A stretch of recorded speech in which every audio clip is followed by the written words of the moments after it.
You're listening to another great episode of We Speak Dispatch.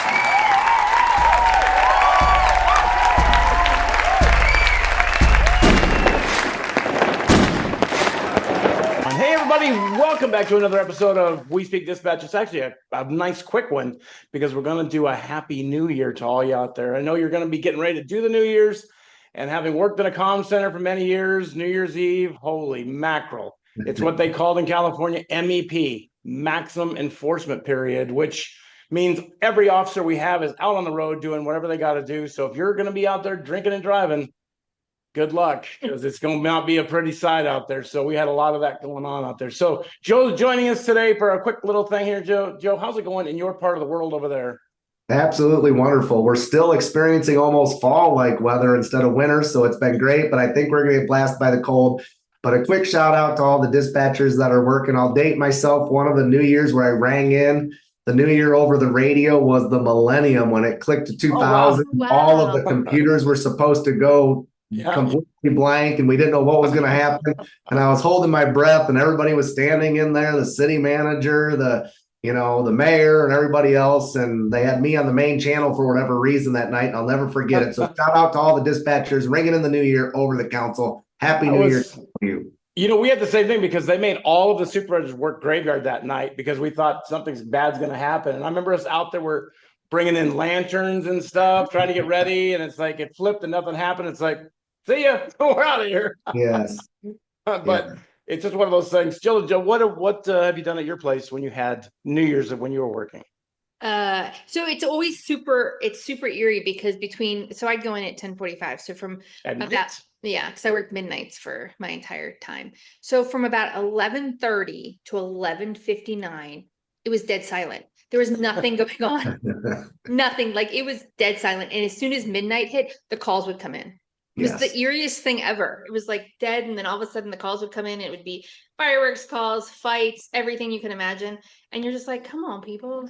And a couple of years I actually rang in the new year on the phone with somebody. So yes. Yeah. And those were my favorite calls too. The people that would just be having a good time. They must not have had anybody else they could call and wake up. So they just called 911 and screamed on the phone.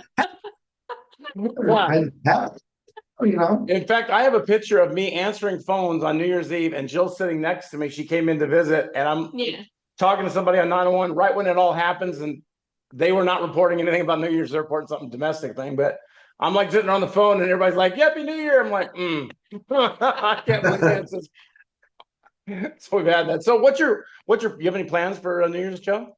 No, I actually don't. I'll probably just stand by and be on call in case anything were to go on. And then I also, now that I'm a little bit older, my mom's birthday, so shout out to Mom, is on New Year's Day. Happy birthday. I always try to make it over to her and wish her a happy birthday. So I'll probably stay and then go see her on New Year's Day and maybe watch a little college football as well. There you go. Yeah, I remember staying up late at night on all these things, but since I don't work anymore with that, I'm like, I can go to bed at 10 o'clock or 9 o'clock and I'll watch it the next day. It's going to happen. So it's all right. I'm not a big fan of staying up because it's just nothing but drunks and people, especially we live just outside of Nashville. So we have lots of drunk parties going on, and it's like, holy cats. So no, I'd rather not do that. So a little bit of a recap of this year, because we've had such a great year of all of our episodes and stuff we've had out there. We had 26 episodes this year. That's like twice a month we put out a new one, and we've had some really super great ones out there. We had a guy from Watson who was their sales manager, Arthur.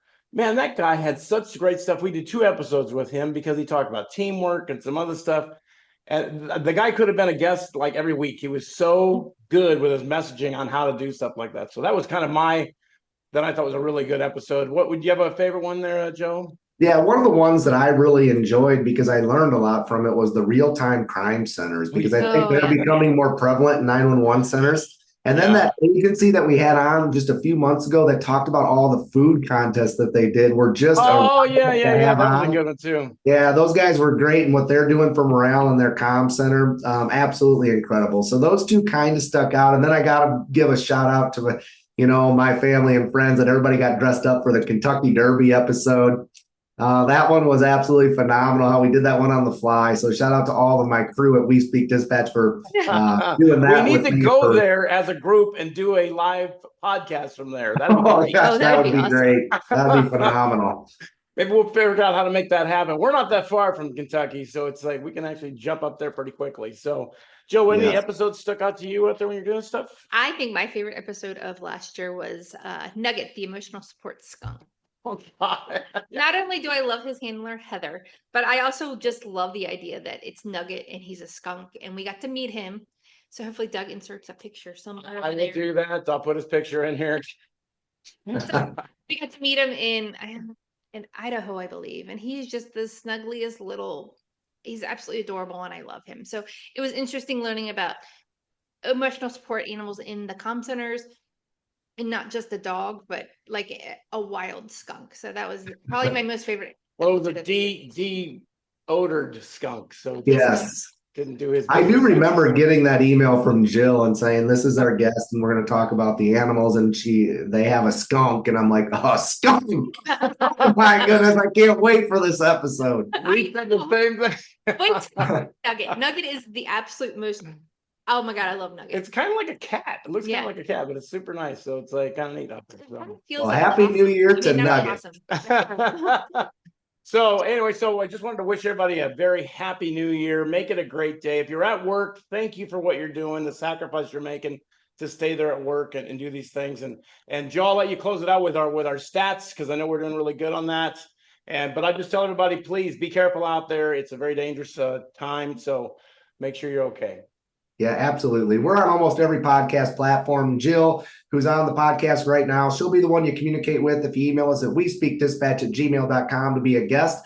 But make sure you check us out. We're nearing over 40,000 plays on our podcast platforms. If you added everything up, including Facebook plays, YouTube plays, we're well over that number. So it's absolutely great that everybody keeps tuning in and listening. We're up for your topics. So make sure you send us an email to become a guest soon. We've got a weird animal. Maybe we'll bring him on. So, who knows? All right, everybody. Happy New Year. Make it a great year. See you in 2025.